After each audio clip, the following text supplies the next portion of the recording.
کوم السلام ورحمت الله. نو محترمه داسې مسله ده، که خور وي او مال د رور دی د پلار نه دی، نو رور چې دی خور فقیره وي او خور چې دی صاحب د نصاب نه وي، نو رور خور ته زکات ورکولی شي، خو البته پلار چې دی لور ته زکات نشي ورکولی، یا پلار لمسۍ ته یا لمسي ته زکات چې دی دا ورکولی جایز نه دي. او تا چې کومې د هیلې تذکیره وکړه، ګوره هیله داسې ډېر دغه کار کې همداسې دی وکړي چې هیله ولې ورته کوي. نو چې لور د فقیره ده او خور د فقیره ده، نو ور دي کې د خپل مال د صدقاتو نه دې ورکړي، نو هغه د په زکات باندې د زکات هیله هغې ته ولې جوړوي.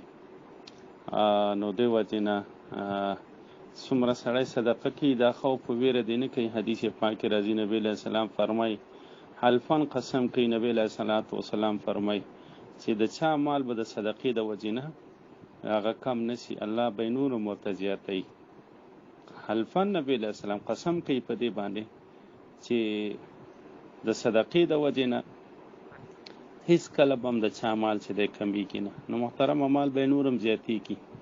بیا خاص کر چې په خور یا په لور یا په رشته دارو باندې سړی صدقه کوي، نو 2 ثواب دی، هم د صدقې ثواب دی او هم د صله رحمۍ اجر و ثواب دی. السلام ورحمت الله. محترم ورور وایي که سړي لمونځ قضا سي نو څه وخت به یې راګرځئ؟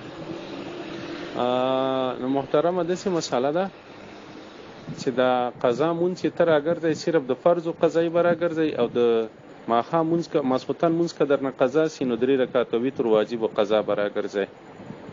بیا دا قضا چې دی هر وخت یې راګرځولی، اوس تا نه د مازدیګر مونځ قضا سو، ماښام نه وروسته یې راګرځولی شي، ماسخوتن نه وروسته یې راګرځولی شي، ماسپښین ټیم کې راګرځولی شي. دا نه دی چې مثلا ماښام مونځ درنه قضا شو ماښام کې به یې راګرځئ، د ماسخوتن به د ماسخوتن کې راګرځئ، او د ماسپښین به ماسپښین کې. بس 3 ټیمونو کې قضا مونځ نه کېږي، چې یو چې سهار لمر راخیږي، یو چې د غرمه کې لمر په سر باندې ولاړي، او یو چې ماښام لمر پرېوځي. د دې 3 ټیمونو نه علاوه د 24 ګنټو کې چې په هر وخت کې ستا خوښه وي نو قضا مونځ کولی شي.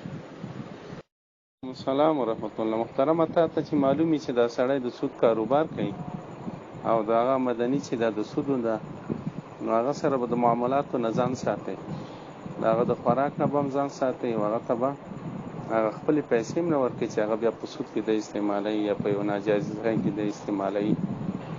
ځکه الله فرمایي د خلکو سره به په ګناه او معصیت کې تعاون نه کوئ، بلکې خلکو سره به په نیکیو کارونو کې او په ښو کارونو کې چې دی هغه تعاون کوئ.